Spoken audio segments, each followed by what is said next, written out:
মাতো বা মাতো, হ্যাঁ ঢাকায় খালি মাত শব্দ শুনলেই বুঝ জ্বালায় মানুষে যে এই কোন জায়গার। কারণ বাংলাদেশের আর কোথাও মাত নাই, কথা আছে। আর মাতো শব্দটা সিলেটের, বললেই হয় মেড ইন সিলেট, বুঝলেন?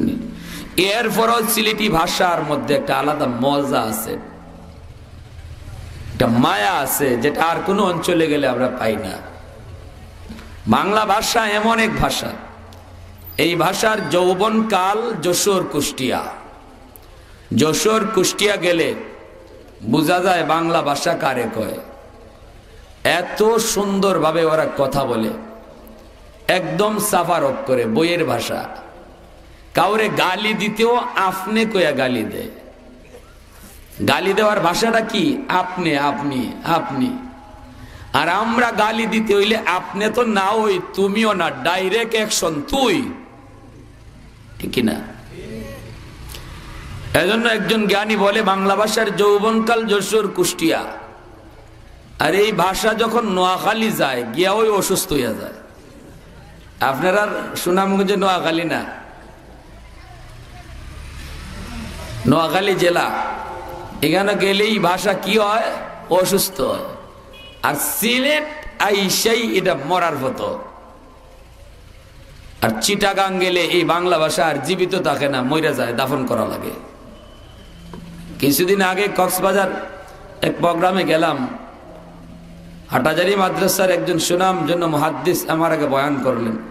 আমি খানা খাইতেছি, ওনার বয়ানের ভাষা শুনে আমার খানা বন্ধ হয়ে গেছে। আর টেনশনে যে উনি যে ভাষায় বয়ান করতেছে আমি তো কিছুই বুঝতেছি না, এখন আমি তো এই ভাষায় বয়ান করতে পারবো না, এরা আমার কথা বুঝবো নি, এই চিন্তায় আমার খানা বন্ধ হয়ে গেছে। যে যুবক পোলাপানগুলি খাওয়াইতেছে আমি বললাম যে আমি তো এইভাবে পাস করতে পারবো না, এখন ঘটনা কি, আমার আনছো কই তোমরা? কয় না হুজুর টেনশন নাই, আপনি শুদ্ধ বাংলা ভাষায় কথা বলবেন, সব আমরা বুঝি, আমাদের ভাষা আপনি বুঝবেন না, আপনার ভাষা আমরা বুঝবো। এমনকি তাই নাকি?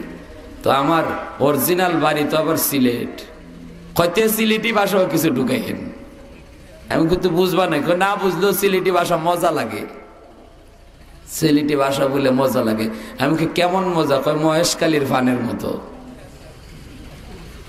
বাংলাদেশের সেরা ফান মহেশকালীর ফান, চিটাগাংয়ের, কক্সবাজারের। 2 দিন যাবৎ পান খাইলাম, আমার মুখে কইতেই পারে না, মুখ বার হয় না, এত ভালো লাগে। আমার এক দোস্ত সিলেট আয়া পড়ছে বিপদ। দোস্ত তোমাকে সিলেট গেলাম, গিয়া হোটেলে ঢুকলাম, ঢুকে এখন মিষ্টি খাইমু। কইলাম মিষ্টি আন। হোটেল বয় আমার কয় স্যার মিষ্টি যে খাইতা, বেজা গো খাইতা না হুকনা গো খাইতা? কই বেটা আমার আসমান ভাঙে পড়ছে, আমি খাইতাম চাই মিষ্টি, ইয়া আমার খাওয়াইতো। কয় কি? দিলাম একটা ধমক, এই বেটা তোমাকে সিলেট আইলাম বলে কি যা মন চায় তা খাওয়াইবানি? হয় স্যার আমি বাদ কিতা মাত্রাম, বললাম মাত্রা। ম্যানেজার আইসে দৌড়িয়া চেয়ার থেকে, কয় স্যার কি হয়েছে? কি হয়েছে আমি আর কইব না, তোমারই পোলারে জিগাও। এ কি কইছ? কথা কইছি। ম্যানেজার কয় স্যার এ তো বালামাত মাতের স্যার, এ খারাপ কোনটা করে না, এ জিগার আপনি যে মিষ্টি খাইতা, বিজাগু খাইতা না হুকনা গু খাইতা? হে আই আরো গারায়। আমি বললাম দোস্ত তুমি কি করলা? কয় আমি আর দিশা বিশা না হইয়া আমি কইলাম ভাই তোমরাটা তোমরা খাও, আমারে চা দেও। আমি কইলাম দোস্ত তোমারে এরা মিষ্টি খাবার লইছিল, মিষ্টি খাওয়াইতে চাইছে, তুমি যেটা ভাবছো এটা না। মিষ্টি খাওয়াইতে গিয়া একটা শুকনা আর একটা রসালো, রসালোটারে ভিজা কইছে আর শুকনাটারে শুকনা কইছে। হয়তো গয় অকার যে লাগাইলো শেষে। আমি বললাম গয় অকার এটা হইলো এরা আঞ্চলিক টান, ওরা কোনো কিছু দেখাইতে ইগু হিগু অগু হিগু করে। ও আচ্ছা তাই নাকি? কত তো মিস করলাম, মিষ্টি খাইলে পালা আসছিল। জীবনে ঢাকা যায় নাই বেচারা মুরব্বী মানুষ, এলাকার ফুলাফানরে কয়ে আমার একটু ডাকাত দেখাইবি না, কোন দিন জানি মরে যায়। কত চলো, নিয়ে গেছে ঢাকা, মেসো তুলছে। বিকালবেলা উনি বাইরেছে, ঢাকা দেখবো গুলিস্তান। ঢাকার গুলিস্তান নাম শুনছেন নি আপনারা? হ্যাঁ, এখানে খাফরের ব্যবসায়ী আর জুতার ব্যবসায়ী আর এই ব্যবসায়ী সেই ব্যবসায়ী যা আছে এর চেয়ে ডাবল আছে 2 আঙ্গুলের ব্যবসায়ী, পুঞ্জি ছাড়া ব্যবসা। মাইক লাগাইছে গুলিস্তান, সাবধান, নিজের পকেটের দিকে খেয়াল রাখো, পিছনে 2 আঙ্গুলের ব্যবসায়ী। আমি কমলা কিনছিলাম নিজের হাতে বাচ্চা, গুলিস্তান। কইলাম তুই ধরবে না, ধরলে নিমু না। কই কোনো অসুবিধা নাই, বাসেন। এই কমলা বাসায় আনছি, মনের আনন্দে খাইমু। ফুটলা খুইলা দেখি সব ফসা, একটাও বালা না। আমার বাসা কমলা একটাও নাই। আমার বিবি সাহেব কয় চোখ লিয়া গেছলাইনি। আমি কই শেপ পাইছে অন্ত কইতাই। আমি কইলাম যে চোখ না, খালি বডি লিয়ে গেছিলাম। কইতে অতা কিতা? আমি কই আমিও তো কই অতা কিতা। ঘটনা কি? ঘটনা হইল হে সব করছে, মাপছে টাপছে সব ওই করছে আমার চোখের সামনে। আর দিবার সময় চৌকের ফলকে কেমন দান্দা লাগাইছে আমার হেউই জানে। দেওয়ার সময় চোখের পলকে আমার ভালো কমলার ফুটলাটা নিচে রাখছে, আর ফসা কমলাটা আমার হাতে ধরাইয়া দিছে। কারণ আগেই হে ফসা কমলা এই টুকরির পিছনে ফুটলা বান্ধা রাখে। ফসা কমলা আগেই হে ফুটলা বান্ধা বান্ধা রাখে। আমার আপনার মতো যত সালাইকা কাস্টমার গিয়া ওই কয় তুই হাত দিবি না, হাত দিলে নিমু না, এরার কপালো ফসাটা জোটে। অতি চালাকের ইডেই হয়। আমেরিকায় মেশিন আবিষ্কার করছিল সুর ধরার মেশিন। এই মেশিনে আমেরিকাওয়ালারা সুর ধরছে, লন্ডনওয়ালারাও সুর ধরছে, সৌদিওয়ালারাও সুর ধরছে। বাংলাদেশে এই মেশিন গুলিস্তান বসাইছে, সুর ধরার মেশিন। সারাদিন চইলা যায়, একটা সুরও ধরা পড়ে না। দৌড়ে গেছে অফিসাররা মেশিনের দ্বারা, গিয়া দেখে মেশিন চুরি হয়ে গেছে।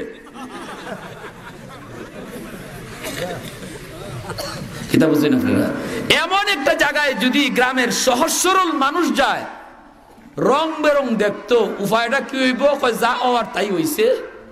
উনি গিয়া তালা গনে, কয় তালা দেখি, 1 তালা 2 তালা 3 তালা 10 তালা পর্যন্ত গনছে, মাথা পিছিয়ে গেছে, টুপি পইরা যায়। দূর থেকে এক বাট ফারে দেখে কয় রে তালা গনার নমুনা, হয় তাই নতুন আমদানি, আমার কিছু দান্দা মিলবো। হে আইছে, আইয়ে দিছে একটা ধমক। উনি ধমক খাই কাঁপতে উঠছে। বাজান কি হয়েছে? কি হয়েছে কইও না। করছো কি?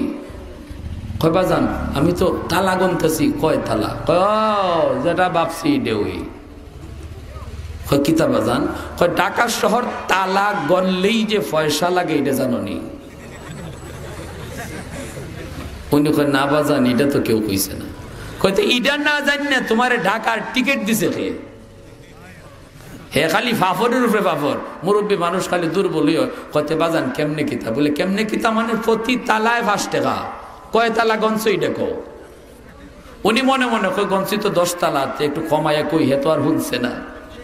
কয় রে বাজান বেশি গনছি না, মাত্র 5 তালা। কয়তে তাড়াতাড়ি 5 5-এ 25 টাকা বাইর করো। উনি খুব তাড়াতাড়ি 25 টাকা বাইর করে দিয়া খুশি খুশি ফুলাফানের কাছে দৌড়, যে জোয়ান ফলেন্তের সাথে গেল। গিয়া কয় রে তোরা জীবনে কত টাকা আইলি গেলি, ঠকাইছত কয়টা রে? আজকে বুদ্ধির জোরে একটারে ঠকাই আইছি। উনি বুদ্ধির জোরে কিতা করে আইছে। তো ফুলাফানে কয় তুই কিতা? কয় বেটা ঢাকা শহর তালা গনলেই যে পয়সা লাগে, এটা আগে হইলে না। এখন তো ফুলা মানে আসে, তাই তো ধরা খাই আইসেন, মাত নাই ধরা খাইলিস। বলে কেমনে কি? প্রতি তালায় নাকি 5 টাকা দেওয়া লাগে। আমি গনছিলাম 10 তালা, হিসাব করলে দেওয়া লাগে 50 টাকা। আমি কইছি মাত্র 5 তালা, দিছি হেরে 25 টাকা। 25 টাকাই ঠকাই আইছি। উনি ঠকাই আইছে না ঠক খাইছে? বুঝলে বলুন, জোরে বলুন, ঠকাই আইছে না ঠক খাইছে? আমরা যারা সমাজে ঠক খাই, এরাও নিজে বড় বুদ্ধিমান। পাগলেও নিজের বুকা কইতে রাজি না। পাগলও যদি খন এ বেটা তোরে দিরাইন মানুষে পাগল কয়, কয় হে কি কয় শুনবেন? কয় আমারে পাগল কয়, কোন পাগলে? চোখের পলকে তুমি হতে পারো লাশ, চিরতরে বন্ধ হবে তোমার নিঃশ্বাস। আওয়াজ দিয়া বলেন ঠিক না বেঠিক? চোখের পলকে তুমি হতে পারো লাশ, চিরতরে বন্ধ হবে তোমার নিঃশ্বাস।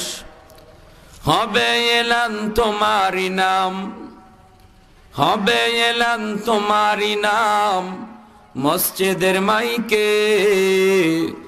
বাড়িওয়ালা নাই রে বাড়ি, নাই রে দুনিয়াতে। বাড়িওয়ালা নাই রে বাড়ি, নাই রে দুনিয়াতে। লা ইলাহা ইল্লাল্লাহ। আওয়াজ দিয়া ভাই।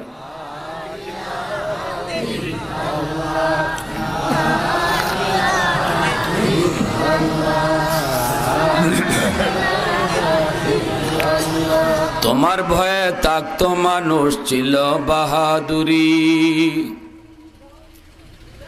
তোমার ভয়ে থাকতো মানুষ, ছিল বাহাদুরি। ভাবনি হাওয়ায় ওরা তুমি যে রঙিন ঘুরি, সুতোয় টান দিলে মালিক,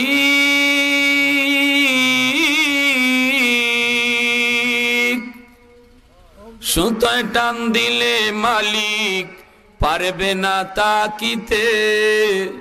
বাড়িওয়ালা নাই রে বাড়ি, নাই রে দুনিয়াতে। বাড়িওয়ালা নাই রে বাড়ি, নাই রে দুনিয়াতে। চোখের পলকে তুমি হতে পারো লাশ, চিরতরে বন্ধ হবে তোমারি নিঃশ্বাস। হবে এলান তোমারি নাম, হবে এলান তোমারি নাম মসজিদের মাইকে। বাড়িওয়ালা নাই রে বাড়ি, নাই রে দুনিয়াতে। লা ইলাহা ইল্লাল্লাহ। খানায়ে কাবা কা মঞ্জর, اے خدا دیکھا مجھے،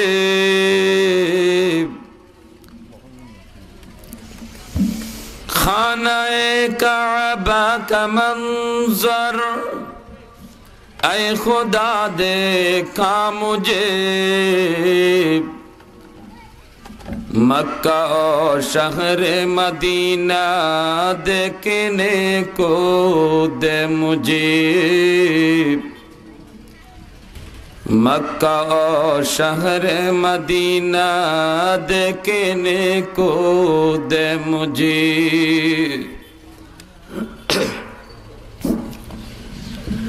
اے خدا سیراب کر دو آب زمزم سے مجھے،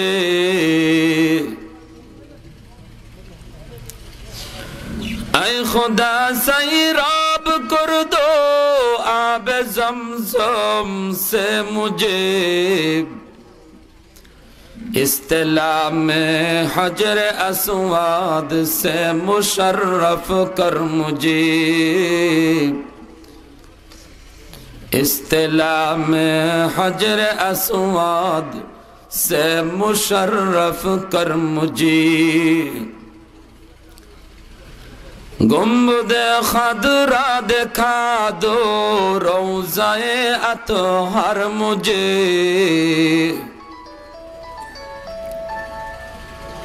گنبد خضرا دکھا دو روضہ اطہر مجھے، درمیان قبر منبر گر گرانے دے مجھے،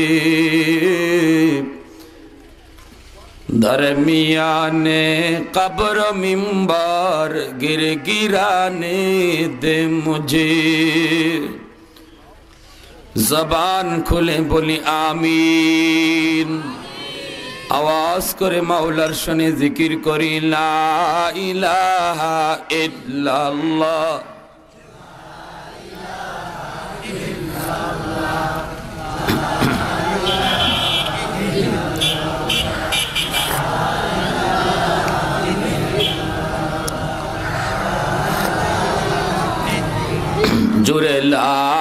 ইলাহা ইল্লাল্লাহ। একটা দেশ, একটা জাতির জন্য এই দুটো ধরনের শিক্ষাই দরকার। আমি এই কথা বলি না, বা ইসলামও বলে না, কোনো আলেম উলামাই বলে না যে খালি মাদ্রাসা চলবে, স্কুল কলেজ চলবে না। এ কথা বলা যাবেও না।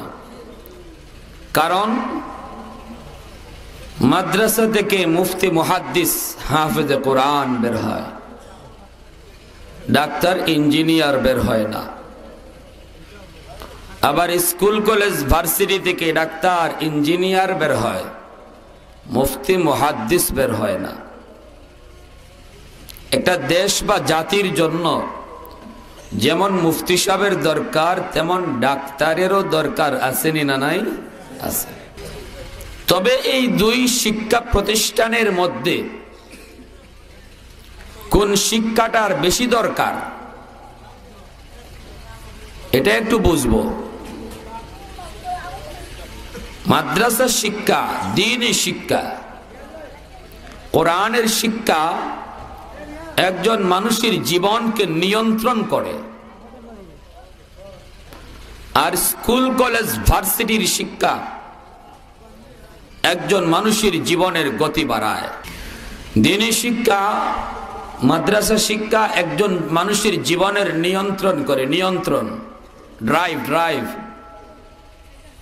যে নিয়ন্ত্রণ করে তাকে ড্রাইভার বলে, আর নিয়ন্ত্রণটাকে ড্রাইভ বলে।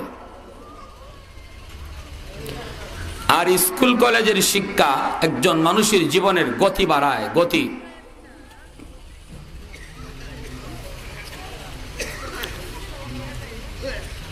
একটা মানুষ কেমনে টাকা কামাই করব, কেমনে সমাজের উন্নতি করব, কেমনে গাড়ি বানাইব, কেমনে বাড়ি বানাবো, কেমনে ফ্যাক্টরি করব, কিভাবে হাসপাতাল বানাবে, কিভাবে মুরগির ফার্ম, গরুর ফার্ম, এগুলা কইরা নিজের জীবনকে আগায়া নেবে, এগুলা স্কুল কলেজ ভার্সিটি শিখায়। এটা গতি। একজন মানুষের জীবনের জন্য গতির দরকার। আমরা বলি না যে গতি লাগবে না, গতি অবশ্যই লাগবে, গতি দরকার। আর মাদ্রাসা শিক্ষা এই গতিটার নিয়ন্ত্রণ করে। গতিটার কি করে? নিয়ন্ত্রণ করে। গতি বেশি দরকার না নিয়ন্ত্রণ বেশি দরকার, এটা বোঝার জন্য একটা মিসাল দেই। আপনি যদি সিলেট যেতে চান, গাড়িতে উঠবেন। গাড়িটা সিলেট যেতে হলে তার দুইটা জিনিস লাগবে, এক হলো গতি আর এক হলো নিয়ন্ত্রণ। গাড়িটার গতিও লাগবে, আবার নিয়ন্ত্রণ থাকতে হবে, ড্রাইভার লাগবে, ড্রাইভার। এবার আপনারা বলুন তো, গাড়িটা যদি সিলেট ভালোভাবে পৌঁছতে হয়, দুটা জিনিসই লাগে, তবে কোন জিনিসটা বেশি লাগে?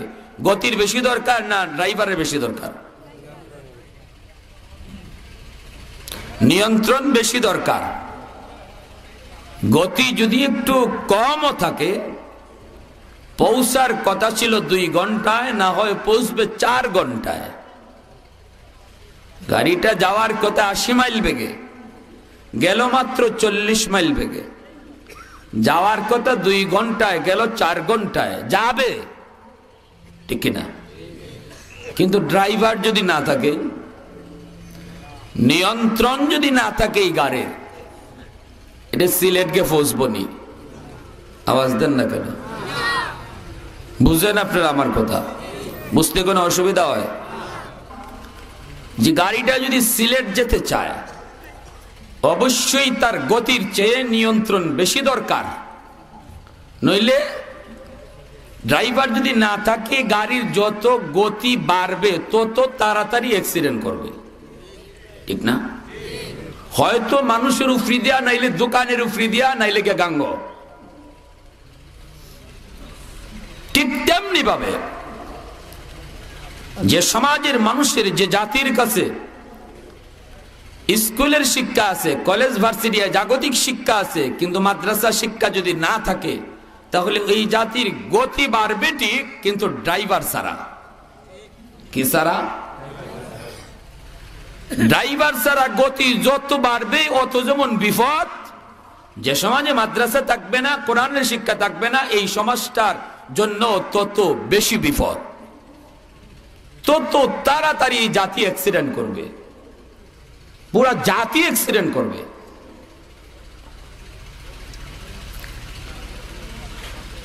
যে ডাক্তারের কাছে নিয়ন্ত্রণ নাই, শুধু জাগতিক শিক্ষায় শিক্ষিত হয়েছে, কোরআনের শিক্ষার ধারে কাছেও নাই, হালাল হারাম জায়েজ না জায়েজ বৈধ অবৈধ এগুলা কিছুই মানতে রাজি না। কোরআনের শিক্ষা মানুষের জীবনের নিয়ন্ত্রণ করে। কোরআনের শিক্ষা মানুষের জীবনের নিয়ন্ত্রণ করে কিভাবে? কয় শোন, তুই যে ডাক্তার হলি, ইঞ্জিনিয়ার হলি, প্রফেসর হলি, পুলিশ অফিসার হলি, এটা হইল বৈধ, এটা অবৈধ, এটা হালাল, এটা হারাম, এটা জায়েজ, এটা না জায়েজ। টাকা কামাও, তবে এই পথে নয়, হালাল পথে। এটা হলো কোরআনের শিক্ষার নিয়ন্ত্রণ, কোরআনের শিক্ষার বৈশিষ্ট্য। সে তোমার জীবনের গতি আগাবে, কিন্তু গতির পিছনে নিয়ন্ত্রণ করবে। সাবধান, বাম হাত দিও না, ডান হাতে চলো। ডাক্তারের জীবনে যদি নিয়ন্ত্রণ না থাকে, হালাল হারামের ভেদাভেদ না থাকে, এই ডাক্তার আমরা সমাজে দেখি বহু ডাক্তার, ডাক্তারের নামে ডাকাইত হয়, ডাকাইত। সব ডাক্তার বলি না, normal delivery case, normal delivery case doctor ভালো করে জানে যে মহিলাটার নরমাল ডেলিভারি হবে, এর পরেও ডাক্তারের রিপোর্ট দেয়, কয় না না, নরমাল হইলে বাচ্চাও মরবো, মাও মরবো, কয় অপারেশন লাগবো, কারণ 20,000 টাকার লোভ ঢুকছে। ঠিক কিনা? অপারেশন না করলে তার 20,000 30,000 টাকা বিল আসবে না, নরমাল হলে মাত্র 2,000 3,000 টাকা বিল দিবে। কয় না, টাকা দরকার, কাটাকাটি কর। সুস্থ সুস্থ একজন মহিলাকে যে ডাক্তার টাকার লোভে পইরা জীবনের জন্য অসুস্থ বানায়া দিল অপারেশন কইরা, এই ডাক্তারকে ডাক্তার কইবেন না ডাকাইত কইবেন? আপনারাই কোন, জোরে বলেন। ডাকাইত। কিছুদিন আগে পত্রিকার নিউজ, ইঞ্জিনিয়ার কালভার্ট বানায়, ব্রিজ বানায়, এই ইঞ্জিনিয়ারের টাকার লোভে পইরা ব্রিজ বানাইতে সিমেন্টের সাথে রড না দিয়া বোররা বাঁশ ঢুকাই দিছে। পাইছেন না আপনারা এই নিউজ? রডের বদলা কি ঢুকাইছে? বাঁশ। রডের বদলা যদি বাঁশ দিয়া ব্রিজ বানায়, কালভার্ট বানায়, এই ব্রিজ গাড়ির লোড লইব, মানুষ মরছে। ইঞ্জিনিয়ার হইতে আমার কি হয়েছে, আমার কাম হইল টাকা কামানি, টাকা পাইলিছে। যে ইঞ্জিনিয়ারের কাছে টাকার দাম আছে, মানুষের জীবনের দাম নাই, বলেন তারে মানুষ কইবেন না অমানুষ কইবেন? এজন্য আল্লাহ কয়, আর রহমান আল্লামাল কুরআন খালাকাল ইনসান। আমি আল্লাহ এমন এক রহমান, রহমান হলেন তিনি যিনি কোরআন শিখান, মানুষ বানান। এর অর্থ হলো কোরআনের শিক্ষা যার ভিতরে আছে, আমি আল্লাহর কাছে সেই মানুষের তালিকায় আছে। যার মধ্যে কোরআনের সাথে সম্পর্ক নাই, সে মানুষের কাছে যত বড় মানুষ হোক, আল্লাহ বলেন আমি তারে মানুষ কইতে রাজি না। ও ভাইরা আমার, সন্তানগুলি আমার আপনার কাছে বহুত বড় আমানত। এই আমানতে খেয়ানত করা যাবে না, আমানতে খেয়ানত করা যাবে না। সন্তান আমার আপনার কাছে আমানত। আমানত বলতে কি বুঝায়? আমানত হলো যেই জিনিস দখলে আমার, মালিকানা আরেকজনের। সন্তান আমার আপনার দখলে, কিন্তু মালিক আমি আপনি নই। মালিক কে? জোরে বলি কে? আরো জোরে বলি কে? এজন্য সন্তান আমার আপনার কাছে আমানত। এই আমানতে খেয়ানত করা চলবে না। এই সন্তানকে সঠিকভাবে দিন শিখানো, এটা হলো বাপ মার দায়িত্ব। যদি সন্তানকে দিন শিখানো না হয়, আল্লাহর আদালতে বহুত বড় খেয়ানতকারী হইয়া কাঠগড়ায় দাঁড়াইতে হবে। সন্তান দাঁড় করা দিবে মালিক। তোমার হুকুম না মানার কারণে, আল্লাহ হালাল হারাম না চিনার কারণে আজ যদি আমাকে জাহান্নামে দিতে হয় গো মালিক, আমার মা বাবাকে আগে আনো। কারণ আমার বাপ মা এমন প্রতিষ্ঠানে আমারে পড়াইছে যেই প্রতিষ্ঠানে তোমার নাম নাই, যেই প্রতিষ্ঠানে মরণের পরের জীবনের কোনো আলোচনা নাই। আল্লাহ শিশুকালে আব্বা আম্মা আমাকে ইংলিশ মিডিয়ামে ভর্তি করেছে, আল্লাহ তোমাকে চিনার কোনো শিক্ষা আমাকে দেয় নাই। যদি আমাকে জাহান্নামে দিতেই হয়, শিশুকালে আমি কিছু বুঝি নাই, বাপ মা সব বুঝেছে, বুঝছেও তারা কেন আমাকে দিন শিখাইল না। আল্লাহ আমার বাপ মাকে সামনে আনো, আমাকে যদি জাহান্নামে দিতে হয় যেই শাস্তি আমাকে দিবা তার চেয়ে ডাবল শাস্তি আমার বাপ মারে দাও। রব্বানা আতিহিম দিফাইনি মিনাল আযাব ওয়ালআনহুম লানান কাবীরা। এজন্য ভাইরা, যদি কাঠগড়ায় থেকে বাঁচতে হয়, আল্লাহর কাঠগড়ায় দাঁড়ানো থেকে যদি বাঁচতে হয়, সন্তানকে দিন শিখাইতে হবে। কি করতে হবে? আমি বলি না আপনি ডাক্তার বানাইয়েন না, আমি বলি না আপনি ইঞ্জিনিয়ার বানাইয়েন না, তবে সবার আগে তারা কোরআন শিখান, সবার আগে তারা মুসলমানের সন্তান বানান। আপনি বলে দিন বাবা তুমি ডাক্তার হবা, সেটা তোমার পরের পরিচয়, ইঞ্জিনিয়ার হবা সেটা তোমার পরের পরিচয়, কিন্তু তোমার প্রথম পরিচয় হলো তুমি একজন মুসলমানের সন্তান। আগে তোমাকে মুসলমানি শিখতে হবে। 5টা বছর নুরানি মাদ্রাসায় পড়ান, 5টা বছর নুরানি মাদ্রাসায় আপনি পড়ান। এরপরে যদি ডাক্তার বানাতে চান বানান, এরপরে যদি ইঞ্জিনিয়ার বানাতে চান বানান। 5 বছরে আপনার সন্তান আল্লাহর পরিচয় 100 পেয়ে যাবে। 5 বছরে আপনার সন্তান মরণের পরের জীবনের আলোচনা, মরণের পরের জীবনের পরিচয় সে পেয়ে যাবে। আপনার দায়িত্ব আদায় হয়ে যাবে, আদায় হয়ে যাবে। আর যদি আলেম বানাইবার নিয়ত করেন, তাহলে তো নূরুন আলা নূর।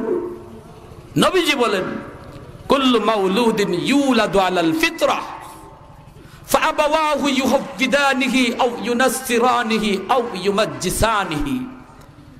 সমস্ত সন্তান দুনিয়ায় যখন আসে, আল্লাহর নবী বলেন সে আল্লাহর ওলি হইয়া দুনিয়ায় আসে।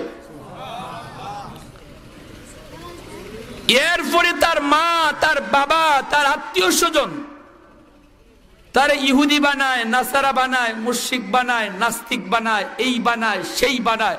এগুলা তার নবীজি বলতেছেন তার আত্মীয় স্বজন, মা বাবা ভাই বোন ওরা বানায়। মূলত একটা সন্তান যখন দুনিয়ায় আসে, আসার সময় সে আল্লাহরে এমন চিনে আসে, জন্ম নেওয়ার সাথে সাথে সে আল্লাহর ওলির দরজায় নাম থাকে। এজন্যই ভাইয়েরা বন্ধুরা মনে রাখবেন, আপনার সন্তানরে শিশুকালে দিন শিখান। 5টা বছর তারা দিন শিখান। কারণ শিশুকালে আপনার সন্তানের দিল হলো কাদামাটির মতো। কাদামাটিতে যা কিছু লেখা হয় সব কিছু লেখা যায়, কিন্তু মাটি যদি শক্ত হয়ে যায় এই মাটিতে আর কিছু লেখা যায় না। ঠিক না বেঠিক? আপনার সন্তানের শিশুকালে দিন শিখাইলে, আপনার সন্তানকে শিশুকালে নুরানি মাদ্রাসায় পড়াইলে, এই পড়াটা সে ডাক্তার হলে পরও তার অন্তরে অঙ্কিত থাকবে। ভার্সিটিতে গেলেও সে আল্লাহকে বলবে না, ভার্সিটিতে গেলেও সে কোনোদিন নামাজ ছাড়বে না। যত বড় শিক্ষিতই হোক কখনো মা বাবার সাথে বেয়াদবি করবে না, মুরব্বীদের সাথে বেয়াদবি করবে না। কারণ শিশুকালে কোরআনের শিক্ষার আসর অন্তরে ঢুকায়া দেওয়া হয়েছে। এক সময় মাদ্রাসায় অপবাদ ছিল, মাদ্রাসায় জঙ্গি তৈরি হয়। এই অপবাদ আর এখন নাই, ঠিক না? এখন দেখা যায় জঙ্গি বাইর হয় ওই প্রাইভেট ইউনিভার্সিটি থেকে। কারা? কোন ছেলেগুলি জঙ্গি হচ্ছে? যেই ছেলেগুলি ইসলামের প্রকৃত মূল জ্ঞান তাদেরকে দেওয়াই হয় নাই। ইসলাম এত সুন্দর ধর্ম, যেই ধর্মের বিধান হলো সাধারণ মানুষ হত্যা করা যাবে না, যেই ধর্মের বিধান হলো সন্ত্রাস আর জিহাদ এক নয়, যেই ধর্ম কোনোদিন অন্যায় পছন্দ করে না, ওই নীতিমালাগুলি তারে না শিখানোর কারণে, ইসলামের সুন্দর বাণীগুলি শিশুকালে তারে না বুঝানোর কারণে বড় হয়ে যখন ইউনিভার্সিটিতে যায় তখন কোন নাস্তিক, তখন কোন ইসলামের দুশ্মন অল্প কথায় তারে জিহাদ জিহাদ বইলা ভুল পথে নিয়ে যায়, জিহাদ বইলা সন্ত্রাসী কর্মকাণ্ডে নিয়ে যায়। কারণ আপনার সন্তানকে আপনি সন্ত্রাস কাকে বলে আর জিহাদ কাকে বলে এই শিক্ষা আপনি দেন নাই, সে জিহাদের পরিচয় পায় নাই, সে সন্ত্রাসীর পরিচয় পায় নাই, এই শিক্ষা আপনি তারা দেন নাই, দেওয়ার সুযোগ তৈরি করেন নাই, যার জন্য সে সন্ত্রাসকে জিহাদ মনে করতেছে। এজন্য আমরা পরিষ্কার ভাষায় বলতে চাই, যদি আপনার সন্তানকে জঙ্গি হওয়া থেকে বাঁচাতে চান, যদি আপনার সন্তানকে সন্ত্রাসী হওয়া থেকে বাঁচাতে চান, অবশ্যই সন্তানকে শিশুকালে দিন শিখাইতে হবে, কোরআন শিখাইতে হবে, ইসলাম শিখাইতে হবে। আপনার সন্তানরে শিশুকালে যা শিখাইবেন বড় হইলে ইডই বাঁচবো, বড় হইলে যেটা আপনি শিশুকালে রেকর্ড করবেন বড় হইলে এটাই বাঁচবো। রেকর্ডটা কি করাইবেন এটা সিদ্ধান্ত নিবে মা বাবা। আপনি টেপের ভিতরে যদি গান বাজনা রেকর্ড করেন এটা কি কোরআন তেলাওয়াত বাজবো? জোরে বলেন। আর যদি আপনি টেপের মধ্যে কোরআন তেলাওয়াত রেকর্ড করেন, যেখানেই না বাজান কোরআন তেলাওয়াতই বাজবো। এক বেচারায় টেপের মধ্যে গান রেকর্ড করছে, মসজিদের ভিতরে টেপ ঢুকাইয়া টেপের ফাউ ধরে আতো ধরে তাবিজ দেয়, পানি ভরা দেয়, দিয়া কয় তোরে আল্লাহর দোয়াই, এটা মসজিদ আল্লাহর ঘর, তুই দেখিস গান বাজিস না। রেকর্ড করছে গান, মসজিদে ঢুকাইয়া টেপের ভাওয়া তো দইরা কয় গান বাজিস না, এটা মসজিদ। টেপে কয় তোর তার কয়টা ছিড়ছে, তুই রেকর্ড করলে গান আর এখন আমার ভাও ধরস, আমারে ভানি ভরা গুল্লে খাওয়াইলো আমি গান ওই বাজবো আর কিছু না। মসজিদও না, যেখানে নিয়ে বাজান গান বাজবো। আর যদি আপনি টেপের মধ্যে কোরআন তেলাওয়াত রেকর্ড করেন, রেকর্ড কইরা যদি সিনেমা হলের ভিতরেও নিয়ে টেপ ঢুকান, ঢুকাইয়া যদি টেপ রে কোন এই টেপ এটা নাফাক জায়গা, সিনেমা হল, তুই তেলাওয়াত বাজিস না, টেপে এই সময়ও কইব তোমার তার কয়টা সিরা, আমার মধ্যে রেকর্ড করছো কোরআন তেলাওয়াত, আমি কিন্তু তেলাওয়াতই বাজবো, গান বাজবো না। ঠিক কিনা ভাই? আপনার সন্তান শিশুকালে আপনার জিম্মায়, আপনি তার আমানতদার। এই সন্তানরে আপনি কি শিখাইবেন, তার কলিজায় কি রেকর্ড করাইবেন, এটা বাপ মার সিদ্ধান্ত। যদি গান বাজনা তার কলিজায় রেকর্ড করান, বড় হইলে গান বাজনাই বাজবো। আর যদি আপনার সন্তানের কলিজায় শিশুকালে কোরআন তেলাওয়াত রেকর্ড করেন, বড় হইলে পরে সে তেলাওয়াতই বাজবো। কোনোদিন কোরআনের বিরুদ্ধে কথা বলবে না, নবীর বিরুদ্ধে কথা বলবে না। ওই নাস্তিকদের খপ্পরেও যদি যায়, ঢাকা ইউনিভার্সিটির বাংলা বিভাগের ছাত্রও যদি হয়, যেখানে শুধু নাস্তিক তৈরি হয়, এখানে গেলেও আপনার ছেলে কোরআনের বিপক্ষে কথা বলবে না। কারণ শিশুকালে আপনি আপনার সন্তানের কলিজায় কোরআনের তিলাওয়াত রেকর্ড করে দিয়েছেন। ঠিক কিনা ভাই? আমরা তো লাইন বুইলা গেছি ভাই, লাইন বুইলা গেছি, সব দৌড়াইতেছি শান্তির জন্য, কিন্তু কোন লাইনে যে শান্তি আইব এই লাইন বুইলা গেছি। যাইতাম ঢাকা, গাড়ি তুলছি চিটাগাঙ্গের, যাইতাম ঢাকা, গাড়ি তুলছি চিটাগাঙ্গের। একজনে গিয়া কয় ভাই কই যাইবা, কয় ঢাকা। তে গাড়ি তুললা চিটাগাঙ্গের, নামও ও ভাই ঢাকা। বুদ্ধিমান মানুষগুলি তারা গাড়ি বদলায়, কারণ ভুল হইতেই পারে। আর যে বদলায় না, কয় মিয়া ওয়াজ কইরো না, বুদ্ধি দিও না, বুদ্ধি আমার কম না, আমি বুঝে ওই টিকিট কাটছি, সিটেও বইছি, নিয়ত আমার ঢাকা, গাড়ি চিটাগাঙ্গের হোক আর ভারতের হোক, গাড়ি চিটাগাঙ্গের হোক আর ভারতের হোক, নিয়ত তার ঢাকা। মরার আগে কোনোদিন ঢাকা দেখবো নি, কি দেখবেন আমরা ঢাকা চোখে দেখবো। এক বেচারা নিজে ঠকছে, এরপরও নিজের বুদ্ধিমান কয়, ঠকছে ঠকছে। আমাদের সমাজের অবস্থাটা এমন, আমরা কেউ নিজের বোকা কইতে রাজি না। আমরা ওয়াজ যা কইরা যাই, অনেকেই শুনি, শুনে বাহিরে গেলে ওই কয় হুজুররা এমন কত কথাই কইব, সব কথা মান্য মারা যাইত না। বুদ্ধি কি আমার কম নেই, আমার বুদ্ধিতে আমি চলি। আরে বাপ রে বাপ, আল্লাহ বুদ্ধি বানাইছে। আল্লাহর নবী বলেন, আল কাইয়িসু মান দানা নাফসাহু ওয়া আমিলা লিমা বাদাল মাউত। নিজে নিজে বুদ্ধিমান হইও না। শান্তি হইল ডান দিকে, বাম দিকে গিয়া নিজে বুদ্ধিমান। এটা বুদ্ধিমান না, এগুলো বোকা। বোকা যে মানুষ জানে যে আমার জীবনের গাড়ি ভুল, আমি ভুল গাড়ির প্যাসেঞ্জার, একথা জানার পর যে মানুষ গাড়ি বদলায় সেই হলো বুদ্ধিমান। এজন্য বলতেছি বাবারা মনে রাখবেন, আল্লাহর নবী, রহমতের নবী, মায়ার নবী বলেন, খায়রুকুম মান তাআল্লামাল কুরআন ওয়া আল্লামা, যারা কোরআন পড়লো, যারা কোরআন পড়াইলো, এরাই জগতের মধ্যে শ্রেষ্ঠ মানুষ। আর এই কোরআন পড়নেওয়ালাদের খাতিরে আল্লাহ আসমান টিকায় রাখছে, জমিন টিকায় রাখছে। কোরআনের খেদমতের খাতিরে এখনো মানুষ আল্লাহর কাম করে, কোরআনের খেদমতের খাতিরে এখনো বৃদ্ধ মানুষ আল্লাহর কদমে সেজদা দেয়।